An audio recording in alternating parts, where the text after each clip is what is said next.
Ungjilli sipas Lukës kapitulli 7 vargjet 1 deri në 10 do t'i lexojmë sot bashkë. Le të lexojmë nga fjala e Zotit. Dhe pasi e përfundoi gjithë të ligjërat, këtë thanje, drejtuar popullit që e dëgjoi, hyri në Kapernaum. Dhe një kryeqindës kishte një shërbëtor që e donte shumë. E kishte të smur keq për vdekje. Dhe ai kur dëgjoi për Jezusin, i dërgoi disa pleq judenj që ta lusnin të vinte e të shpëton të shërbëtorin e tij. Dhe si arritën te Jezusi, ata u lutën me ngulm duke i thënë: "Ai është i denj që ta pranosh këtë gjë, sepse ai do kombin ton dhe ai na ndërtoi sinagogën." Atëherë Jezusi shkoi me ta. E kur ishte jo shumë larg shtëpisë, kryeqindësi dërgoi miq për t'i thënë: "Zot, mos u mundo, sepse unë nuk jam i denj që ti të hysh në çatin time. Prandaj nuk e çmova veten denj të vish te vite ti, por ti fol një fjalë dhe shërbëtori im do të shërohet.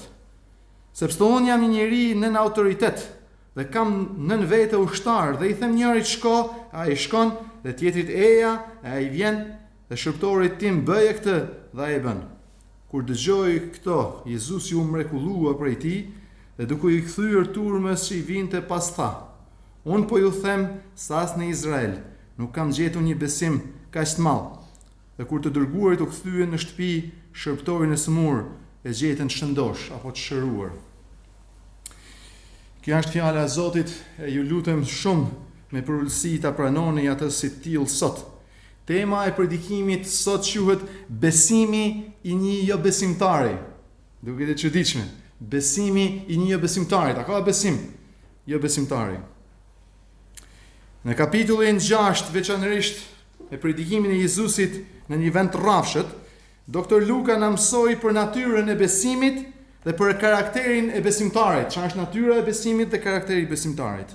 Në kapitullin 7, me 4 histori që do të shohim vazhdimisht, pra në vazhdim por sot parën, do na tregoj dhe me personazhet që do të hasim apo do të shikojmë teologjinë që ngrihet në lartësi dhe të vërtetat për Jezusin, po dhe çfarë ka mësuar ai deri tani, mishërohet më së miri në këto histori apo në këto personazhe që do të shohim. Një ushtar, një komandant romak, një vejush, një profet dhe një prostitut që nuk përmenden me emër, nuk i thotë emri, thotë vetëm ishte një kryeqindës, një komandant, një kështu pa emër, por që përfaqësojnë gjithë bashkësinë apo komunitetin e njerëzve, që edhe pse s'kan asgjë të përbashkët me njëri tjetrin, i bashkon një gjë: besimin në Jezu Krishtin dhe nevoja për të, apo nevoja e tij e madhe që kanë për Krishtin dhe besimin të. Një nga mësimet praktike që nxorrëm nga predikimi i herës kaluar, nëse mani mend paraardhës, ishte dëgjimi. Kur Jezusi tha ju dëgjoni, por nuk dëgjoni mirë, apo nuk bindeni, nuk keni një dëgjim aktiv për ta bërë çfarë dëgjoni.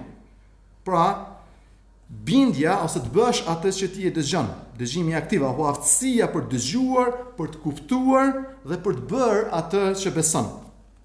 Një nga gjërat, pra nëse herën tjetër folëm pak për dëgjimin, një nga gjërat që do të shohim sot, mbani mend këtë, është aftësia jo për të dëgjuar tashmë, por aftësia jon për të parë gjën e duhur, të shikosh, ndryshe me thënë, jo në sipërfaqe, por pak më thellë dhe me besim. Nuk e di a keni dëgjuar një humor, një histori që dërgoj shpesh me 3 klerik, një prift katolik, një prift ortodoks, edhe një pastor ungjillor si puna ime. Ishin bashkë duke biseduar, duke dalë xhiro, shkuan te një lum, edhe thanë hajde ta testojmë besimin ton. Ju ndoshta e mbani mend tek Ungjilli sipas Mateu tregohet një histori ku Jezusi ecën në det, ecë për sipërfaqe të detit, edhe e thirr pjetin që të ecë bashkë me të. E thanë ta bëjmë kishin një lum përpara, ta bëjmë këtë eksperimentin. Tha ky ortodoksi, tha po e provojon, tha po eci, tha për lum, tha me besim ai kaloi lumin, edhe e hodhi kamën e parë, ju ul pak goma, ju fut aty në ujë, tak hapin e dytë, hapin e tretë, tak hapin e parë, kaloi në anë tjetër. U friksu ky pastori kur në vin rradha ime. Edhe nes ky prifti katolik edhe ky bap ju zhyt pak kama, pak më shumë, bap kaloi në anë tjetër. U tha, unë jam besimtar i rilindur, mor. Edhe unë kam besim. Me besim edhe unë do ta kaloj. Edhe e hedh po hapin e parë, dyp, kam anu deri këtu. Hapin e dytë byp deri në mes, hapin e tretë deri këtu. Ai ata dy priftrit në anë tjetër të bëu muhabet me njëri tjetrin. I than, "A t'ja tregojmë këtij budallit ku i kena vendos ata gurt, ata lajm mytet. Kishin vut sa gur poshtë ujit pak sa mos mu duk, e dinin ata. T'ja tregojmë tha këtij apo të shikosh pak më thellë. E dinë ata si janë dagur, të shikosh pak më thellë se ç'a shikohet natyrshëm." Tregoj pak për kontekstin që po flasim këtu. Jezusi pra ka qenë duke mësuar predikimin e tij, turmat, dhe në fund i sfidon dëgjuesit për t'i vënë zbatim ato gjëra që ai mësoi. Kështu e mbyllim njërin tjetër. Pra ti jemi të bërës dëgjues të aktiv të fjalës. Ndaj mbasi e përfundoi gjithë këtë ligjërat apo thënie mësimesh drejtuar popullit, vjen e vargu 1 atje, që dëgjonin, apo mirë me thanë, ai po u fliste pra ata po dëgjojnë me vesh, mund ta përkthehet ai pjesa aty mund përkthehet për gjërat drejtuar popullit që dëgjoheshin, apo ato që populli dëgjonte me vesh, që ata po dëgjonin duke folur Jezusi. Pra atyre që u foli për dëgjimin dhe pastaj ai mbaroi çfarë ata duhet të dëgjonin, pra mësimet ishin ulë dhe dëgjuan çfarë duhet të dinë për Jezusit. Pastaj kur mbaroi këtë që dëgjuan, hyrin Kapernaum, dhe tani Luka do që dishepujt dhe ata që janë të pranishëm të mësonin jo vetëm duke dëgjuar Jezusin, kanë qenë duke dëgjuar, por të mësojnë apo të shikojnë besimin edhe duke parë, apo të shohin ndryshe me thanë besimin e një jo hebreu apo një pagani, dhe të mësojnë dishepujt prej tij. Gjoni këtë. Sot do shohim 4 pika. Do shohim 4 këndvështrime, 4 shikime të ndryshme. Spari, do shohim në vargun 2 edhe 3 atje, do shohim këndvështrimin, apo si e shikon kryeqindësi. Kryeqindësi është komandanti i 100 ushtarëve, prandaj quhet kryeqindësi. Komandanti si e shikon ai shërbëtorin e tij. Ju lutem vini re se si ky kapiten romak i 100 apo më shumë ushtarëve, njëri i pasur, njëri i fuqishëm, romak, ka dhëmshuri dhe kujdeset për shërbëtorin e tij. Për shërbëtorin e tij. Luka thot, kishte një shërbëtor që e donte shumë. Po shërbëtori që ky e donte shumë ishte shumë i smur apo ligsht, gati sa s'po vdiste. Dhe kur dëgjoi rreth Jezusit, kishte dëgjuar se Jezusi bën mrekulli, është mrekulli bërës. Kur dëgjoi rreth Jezusit që po vinte, i dërgoi disa pleq, vinire i dërgoi disa pleq judenj, drejtuesit hebrejnë të fesë apo të sinagogës, që janë bashkombas të Jezusit hebre, që ta lusnin apo t'i përgjëroheshin Jezusit që të vinte e ta shëronte shërbëtorin e tij. Sot le të mësojmë nga ky komandant dinjitoz, le të themi, ose me karakter, nga mënyra se si ai trajton shërbyesin e tij me dinjitet. Sepse sot të trajtosh njerëzit me dinjitet gati jashtë zhdukur. Sot e kemi të vështirë të trajtojmë me dinjitet njëri tjetrin, familjarët, burrin, gruan, fëmin. Mos na shkoj menja të shërbëtorët. Le të mësojmë nga ky komandant, nga mënyra se si e trajton ai shërbëtorin e tij. Gjithmonë, por veçanërisht si thash në kohën tonë gjen akoma edhe me pak njerëz që i kanë dëshirë të trajtojnë me dinjitet njerëzit që i kanë poshtë vetes. Mund shikosh sot në kompanitë tona, në punët tona, në sektorët ku punojnë, njerëz që sillen mirë e me kujdes ndaj shefave tyre, por janë mizor ndaj atyre që i kanë vartës. Pra dikush asin mes, po themi menaxher, ndaj drejtorit, ndaj pronarit.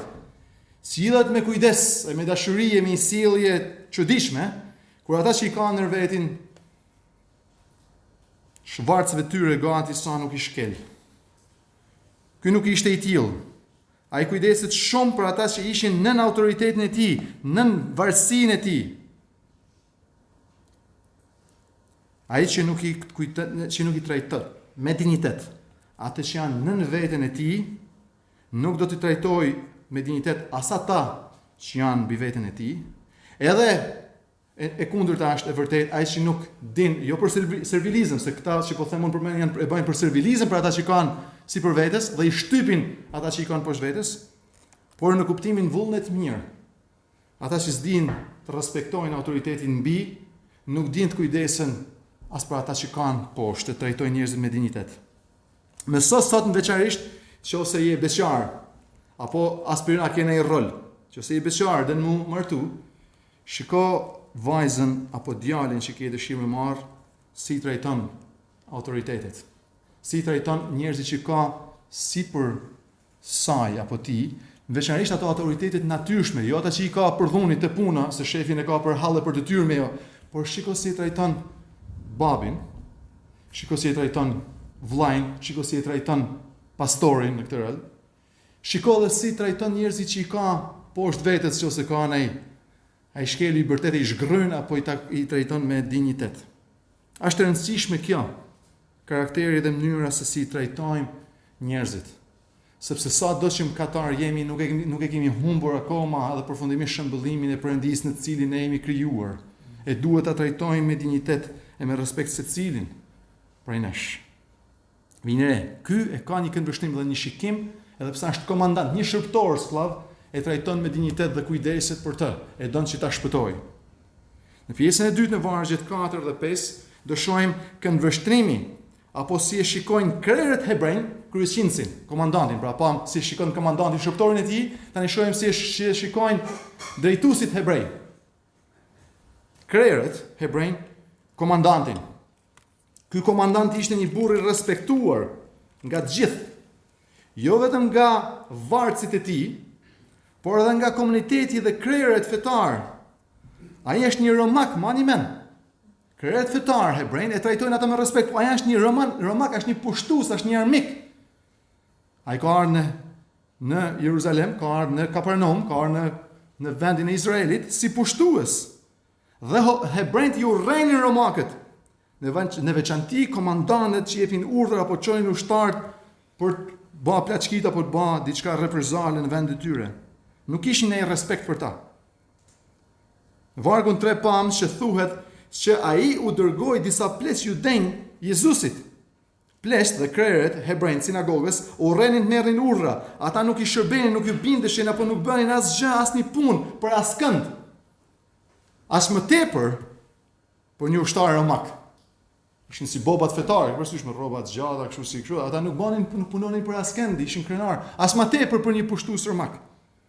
Por ka që mendonin mirë, kjo kishte fituar respektin e tyre me anësirjes tij, nga që mendonin mirë për të, ata vetë erdhën tek Jezusi, vinë e shkuan tek Jezusi për respekt që kishin për këtë komandant, dhe tregohet respekti i lartë që kanë me fjalët që ata përdorin për të, dhe arsyet që kishin. Vinë e vargun 4. Kur arritën te Jezusi, ata ju përgjëruan, ata si ju lutën, drejtuesit hebrej fetar si lutën kërkuj.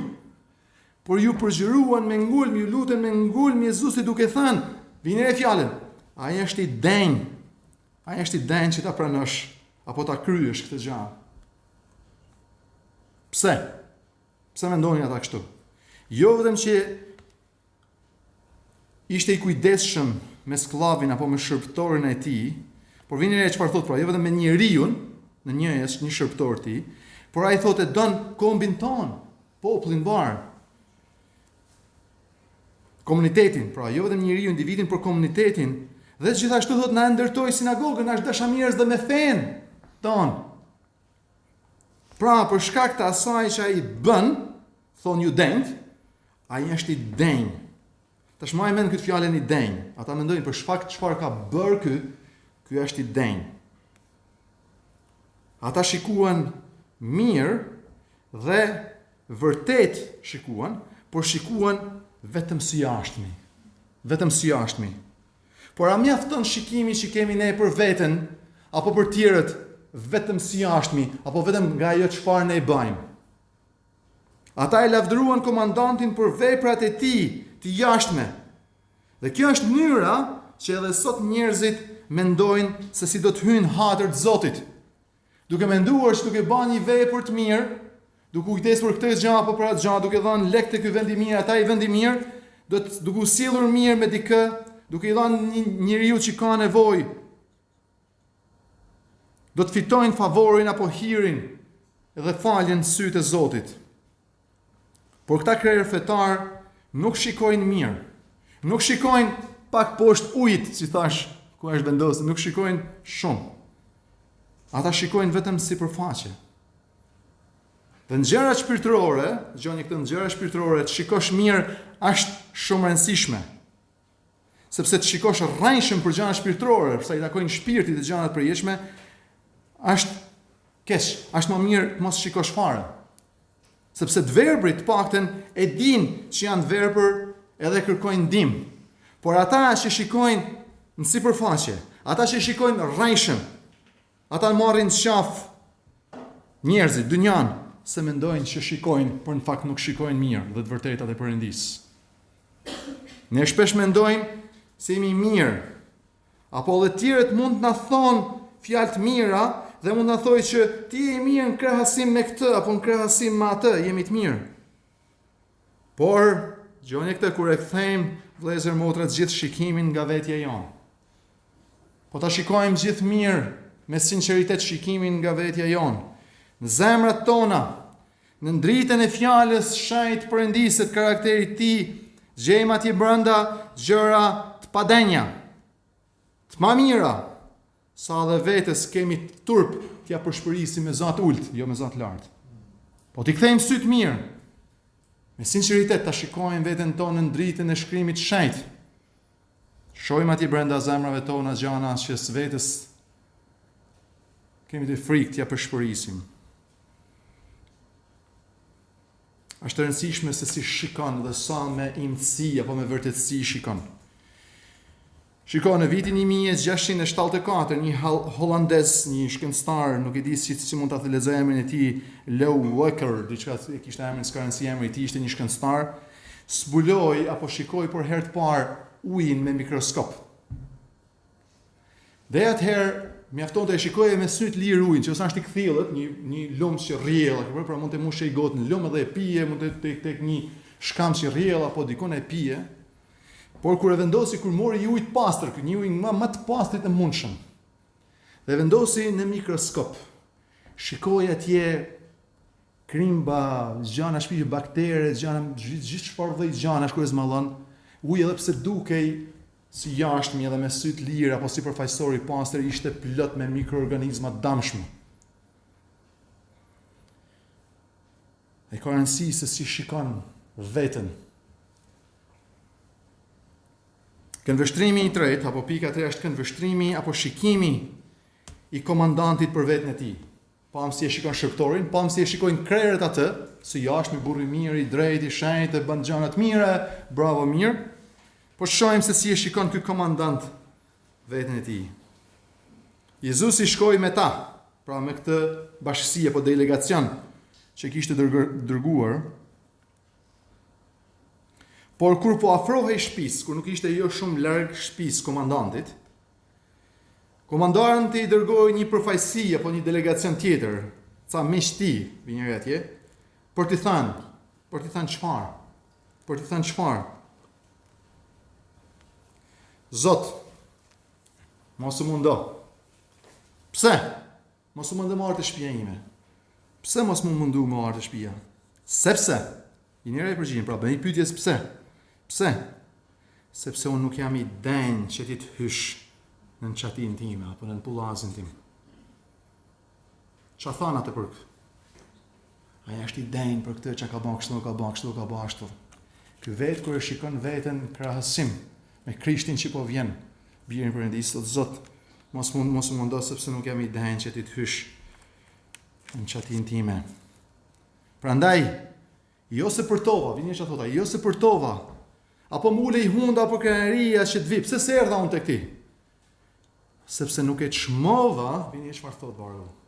Nuk e çmova apo nuk e pash veten. Kjo është fjala nuk e çmova, nuk e pash veten. Çfarë? Të denj që të vi te ti. Do kisha pas qef 3 orë ti predikonim vetëm këto 3 vargje. Këto 3 vargje nga 6 e 8. Të vargje zbulojnë dy o disa, po të paktën dy nga konceptet më thelbësore të besimit krishterë apo të teologjisë. Spari, kush jemi ne, apo shkenca antropologjisë, kush jemi ne si njerëz. Dhe teologjisë apo kristologjisë, kush është Perëndia, kush është Krishti. Që ose dhe me e kuptu, që ose dhe me u pajtu me Perëndin, që ose dhe me pas shpëtim në i herë, duhet me kuptu dy gjanët më të rëndësishme. Ka shumë gjana që mund të dish për teologjinë, për besim, po dy gjana më të rëndësishme. Kush je ti? Sa i padenje ti? Dhe kush është Perëndia? Sa i shenjtë, sa i mirë është Perëndia e Zoti Jezu Krisht.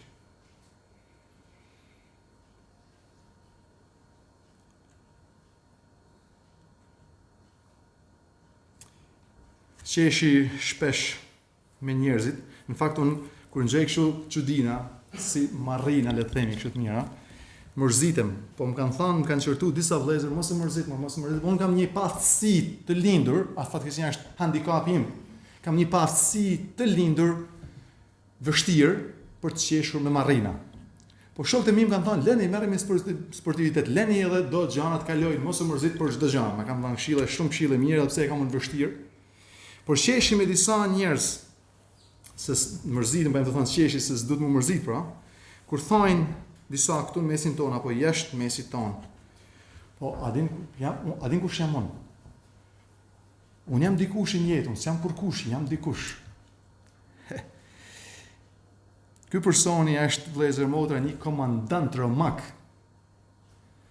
Është një autoritet, është romak, ka pasaportën romake, si më thonë pasaportën amerikane sot, okay? Edhe është komandant në ushtrinë amerikane. Edhe është i pasur, kanë rrogë mirë këta që janë komandantën në ushtrinë amerikane, për e bëj krahasimin. Edhe kanë respekt e dignitet, japin urna e bajnë ligjin, me e tha ndryshe. Por kur ky person, që është bajagi në krahasim me ne, kur mendon për Jezu Krishtin, thot as nuk e çmova denjë që të dal përpara, as nuk e shoh veten denjë që të vish ti nën çatin apo nën pullazin tim. S'ka gjë më të keqe se të mos njohësh veten. Ky njeri e shikon veten siç duhet parë, ndryshe nga shumë ndoshta edhe prej nesh. Problemi më i madh i jo besimtarëve, por edhe i besimtarëve është se nuk e njohin e janë të huaj për veten e tyre. Nuk e njohin veten e tyre, janë të huaj. Tjerët i shikojnë me mikroskop për t'ju kapur gabimet. Mikroskopi e zmallon. I shikojnë me mikroskop për të parë gabimet, kur of una për të parë veten, dalin nga ana tjetër e mikroskopit për me e largu gabimin e vetes. A e nje veten? A e nje veten ti? Sepse ky komandant romak e nje veten. A i pa brenda vetes, a e shikoj veten jo denj dhe Jezusin dhe vetëm atë denj. A i më mirë se hebrejt, është pagan. A i më mirë se hebrejt, pra ne kam të quajtur besim një besimtar, a është pagan. A i hebre, jo hebre dhe pagan, më mirë se edhe dishepujt, e shqoj, e dalloj, e shikoj kush është Krishti, e shikoj atributet e tij, autoritetin e tij, hirin e tij. Spari, a i dalloj hirin e tij, faljen. A e kuptoj që shërimi i slavit ti, apo falje, apo nuk merret në bazë të meritës së dënjësisë të marrësit, por në bazë të hirit dhe dhanjes bujare të dhanësit. Së dyti, a i dalloj, a i shoj, a i kuptoj, a i shikoj autoritetin e Jezusit. A i tha, çfarë tha? Thuaj një fjalë të vetme. Thuaj veç një fjalë. Thuaj një fjalë vetme, shërptori im do të shërohet. A i di dhe shikon Jezusin si Zot jetës, si Zot vdekjes, si Zot kohës, si Zot hapësirës. A i ka kuptuar atë që edhe miqt më të ngushtë Jezusit nuk e kanë kuptuar. A din kush ishin dy nga njerëz më të shokët, më të mirë të Jezusit që nuk e kuptuan në këtë thellësi atë që ka kuptuar ky pagan romak. Dy nga shokët, njerëzit më të afërt të Jezusit ishin Maria dhe Marta, motrat e Lazarit. Marta dhe Maria, motrat e Lazarit. Tek Gjoni 11, në gjithë Gjoni 11, na tregohet historia e vdekjes Lazarit, vllaut vetëm tyre 2 motrave. Jezusi ishte 2 ditë larg rrugë. Vdiq Lazari, i çojnë fjalë Jezusit se bana i lajm si më shku 2 ditë, dhe Jezusi vonohet dhe 2 ditë tjetër më ardhe kur vjen Jezusi në Betani. Ishin 4 ditë që vllai i Martës dhe i Marisë, Lazari, ishte në varr. E motrat e tij i dolën para dhe i thonë, Gjoni çfarë i thonë ato? Motrat e tij Jezusit për Lazarin. Mësues, Zot, po të kishe qenë ti këtu, ai nuk do të kishte vdekur, do të ishte akoma gjallë. Po të kishe qenë ti këtu. Por ata besonin gjysmën e të vërtetës. Nuk besonin, nuk shikonin gjithçka mirë. Nuk shikonin që Jezusi do ta shëronte Lazarin apo të shpëtonte Jezusin apo ringjallte Lazarin, sinë ishte aty, sinë nuk ishte aty. Ne e dim që për doktorin, kur shkon te doktori, i thu kam mamin smur apo dikën. I thu po bjerë mamin, se s'mund vizitoj ty në vend mamit. Duhet me shku kur takon doktorin, duhet me kenë doktori dhe pacienti bashkë në të njëjtën sallë. Po për Jezusin, doktorin e përjetshëm dhe hyjnor, nuk ka nevojë që të jetë pacienti patjetër në sallën e doktorit apo doktori patjetër të shtëpia të smurit. Pra nuk besuan që Jezusi do ta shëronte edhe pas qenë aty Lazarin, dhe me një fjalë të vetme. Dhe Jezusi në fakt, për të vërtetuar këtë që s'ka nevojë me kenë aty, s'ka nevojë as me hinë varr për me ringjall Lazarin, qëndroi përpara varrit, varri ishte përpara varrit dhe Lazari brenda varrit me mbyllur me një gur. Dhe Jezusi si në këtë rast tha një fjalë të vetme. Lazar, eja jashtë. Lazar, eja jashtë. E Lazari i lidhur, si që ishin lidhur atje me fut doli prej varrit. Sepse Jezusi është ky centron ka kuptuar se kush është Jezusi, që Jezusi është Perëndia jetë dhanës. Dhe ai jep jetë, shërim e bën mrekulli me një fjalë. A mani men kur lexojmë Zanafillën? Thot nuk ekziston të asnjë gjë, bota, qielli, toka, terra, gjithçka ishte s'kishte asnjë gjë kur Perëndia krijoi. Dhe Perëndia tha i fjalë, le të bëhet drita. E drita u ba, dhe drita qe, dhe drita u shfaq. Jezusi tha, eja Lazar jashtë dhe u dha jeta. Me i fjalë. Komandanti jo hebre ka kuptuar ma shumë se miqt e ngushtë i Jezusit ka kuptuar hyjnin, dhe që Jezusi është Zot, që me një fjalë ti ka jetë, në fjalën e ti ka jetë, në fjalën e ti ka shërim, në fjalën e ti ka falje. Ka kuptuar autoritetin e ti. E si e shpjegon autoritetin ky centurion? Ai thot, unë e kuptoj Jezus, nuk ke nevojë më ardhi në shtëpinë ime se unë e kuptoj konceptin e autoritetit. Pse duhet më ardhi për me dhënë urdhë me foli fjalë, kur mund të jesh kudo dhe e thuat fjalat urdhër dhe urdhri zbatohet. Unë kam tjerë mbi vete, unë jam komandant, po kam generalin, kur më thot generali merri ushtarët e shkoj te filan betejë, unë nisem më një herë. Por kam edhe vete, kam njerëz mbi vete, kam njerëz nën vete. Kur më thot, kur i them ushtarëve të mi, bëj këtë, ata bëjnë, shko atje, ata shkojnë. Mjafton një fjalë imja, dhe ushtari bindet. Mjafton një fjalë jotja, e gjithçka bindet. Folis mundje si fjalë, ajo të bindet. Shërptori im do të shërohet. Foli fjalë. Tani s'mundmi do shohim këndvështrimin apo shikimin e Jezusit për komandantit në vargjen 90. Gjini shikoni këto vargje sa interesante. Kur i dëgjoi këto fjalë, Jezusi u mrekullua. Besimi i këtij komandanti jo hebre e çuditi apo e mahniti apo e mrekulloi Jezusin. Dhe në gjithë në dhjetën e re, gjejmë vetëm 2 vende ku Jezusi mrekullohet apo çuditet. Një është këtu në këtë vend, një është tek Ungjilli sipas Markut 6:6, kur Jezusi është në Nazaret duke mësuar dhe nazaretasit vendalit e vet, hebrejt, besimtarët, miqtë e tij, dashamirët dhe rrethi i tij, ku është lindur e rritur, thonë kush është ky? A është biri i Marijës ky u bë me na fol dhe e përbuzën? Dhe Jezusi të 6:6 thotë, ajo çudit u mrekullua nga mosbesimi i tyre. Ka 2 herë që mrekullohet apo çuditet Jezusi. Një herë për shkak të mosbesimit besimtarëve në thojza, hebrejve, dhe një herë që mrekullohet për shkak të besimit një jo hebreu. Një herë çuditet mrekullohet për mosbesimin e vetëve dhe një herë mrekullohet për besimin e një të huaj. Ai u kthye turmës që i vinte pas duke thënë: unë po ju them, sa as në Izrael, as mes popullit Perëndis, që duhet të kishin një besim tillë. Nuk kam kërkuar, po s'kam gjetur, apo s'kam parë atë që gjeta, apo pash sot. Këtë besim të madh tek një pagan. E kur të dërguarit për fajësia u kthyen në shtëpi shërptorët, pra këta që i kishte dërguar për herë dytë, u kthyen dhe e gjetën shëndosh për atë smurin. Mateu thot, e jep specifike, thot, në atë moment që Jezusi flet, në atë moment shërptori ju shërua me atë fjalë, në moment. Pra kur janë kthy këta kanë gjetë shëruar, pra shëruar në atë moment. Aq mrekullohet Jezusi nga ky hebrej, në fakt sa thot tek Mateu, thot shikoni, nga gjitha anët e anëve do vinë njerëz në besim paganet, e do të ulen të ryez me Abrahamin, Isakun, me Jakobin, dhe do të hanë bashkë me të, por bitë e mbretërisë do të thillen jashtë për shkak të mosbesimit tyre. O dashur, le të vim në një qëndrim tillë tek Jezusi. Ai mundet na shëroj, ai mundet na fal, ai mundet na rikuperoj. Gjoja këtë tani sa është pak për zbatim për ne.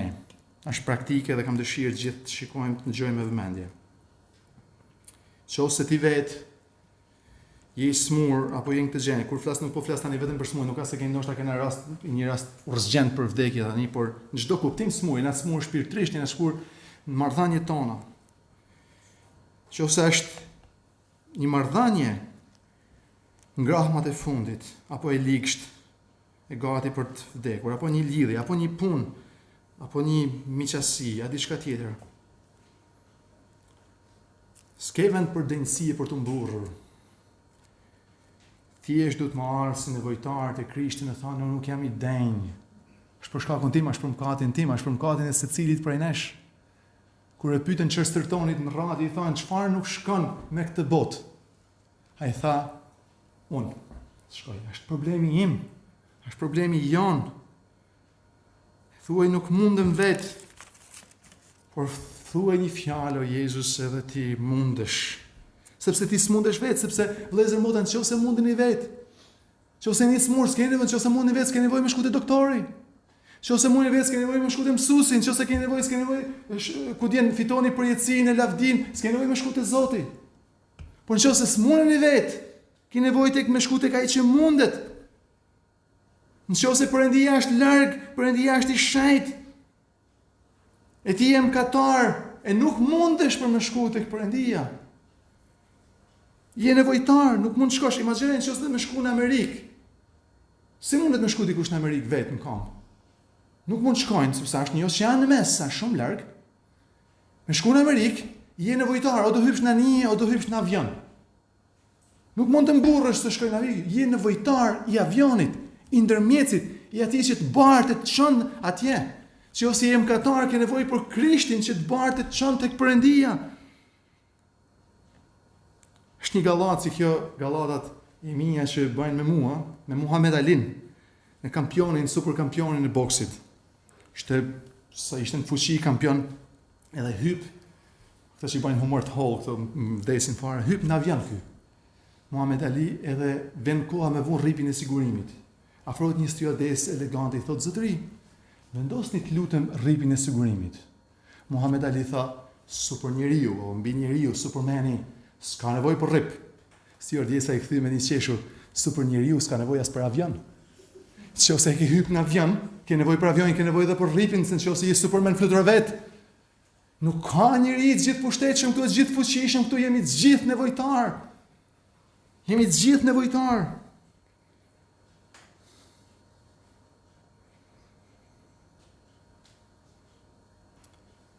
Jemi të gjithë pa denj. Gjithë pa denj. Gjithë pa mundësi. E të shkojmë të themi ati me përgjërim. Thuaj, nuk kemi denj. Nuk e çmoj veten të mvish Si mund të vinë Jezusi në atë zemër që e kthyem, e pam që thamë, shikoj e pak më pas. Si mund të vinë Jezusi të jetojë në atë zemër? Është pa denjë zemra ime, është pa denjë pullazim, është pa denjë zemra ime të vinë të jetojë Jezu Krishti, por thuaj një fjalë vetme e zemra ime do të shpëtohet, do të shërohet, do të pastrohet. Thuaj një fjalë vetëm, e unë do të shërohem, të shpëtohem. Thuaj një fjalë vetme dhe marrëdhënia ime mund të shpëtohet dhe të shërohet. Ai është Zoti i jetës. Ai është Zoti i natyrës. Ai është Zoti i kohës, ai than kohën, largësinë, hapësirën, Zoti i hapësirës nuk ka nevojë me kënë aty. Ti thua po nuk e kam Jezusin këtu, si të ndihmoj Jezusi kur nuk është këtu? Nuk ishte as me shërptorin e centurionit. Ai është në qiell, por thuaj një fjalë vetme. Sepse ai është Zoti i kohës, është Zoti i hapësirës. Lutju sot atij. Nëse është vetën pa denjë nevojtar, lutju sot atij. Besoj sot atij. Amen. Le të lutemi bashkë.